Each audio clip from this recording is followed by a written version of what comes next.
Hello, everybody. The S&P 500 was down 0.06% today, almost flat as far as that goes. But the Dow actually hit an all-time high today with the close. Again, goes back to the 1880. So whenever it closes at an all-time high, it's kind of exciting. But we had a weird day with the Nasdaq down 1.4%, and the small cap stocks were up and what have you. I want to talk about some different things that I see that happen right at the end of the year and right at the beginning of the year where we are now. So generally speaking, at the end of the year, people are selling things to capture losses. It's called tax loss harvesting. And so what we saw, for example, was the small cap stocks taking a really big hit from really kind of mid-November to mid-December. And could be that part of the reason that was happening is because small cap stocks had underperformed for the year.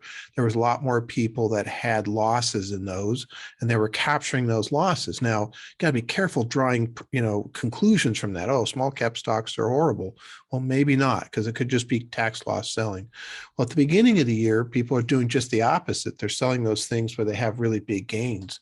And so if you look at like the Nasdaq being down today and companies like Apple and things like that having a down day, part of the reason could be that people are taking gains because Apple had a good year, has some gains, and people often will take gains at the beginning of the year. That's what we do. We often work on the taxable accounts right at the beginning of the year. It's what we did yesterday.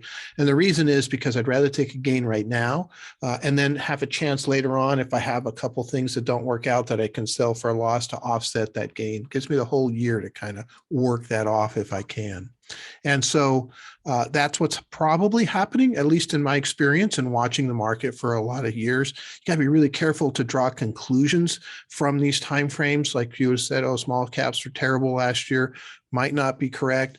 Hey, Apple and the big tech stocks could be terrible this year. Again, that might not be correct either, because it might have to do with taxes and what's happening there in terms of the sales and the buys. So, we'll see how this plays out. I do think this year is going to be a little bit nutty just because of what's happening with the virus and the supply chain issues and the labor issues. And then, of course, the Federal Reserve, which is probably the biggest story of the year.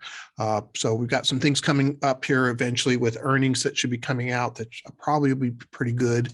And then we'll have, more news from the Federal Reserve, which might make the market a little bit rocky. So, but be careful of trying to draw conclusions from what's happening right now, in my opinion. So anyway, that's what's going on. Look forward to seeing you tomorrow. Thank you.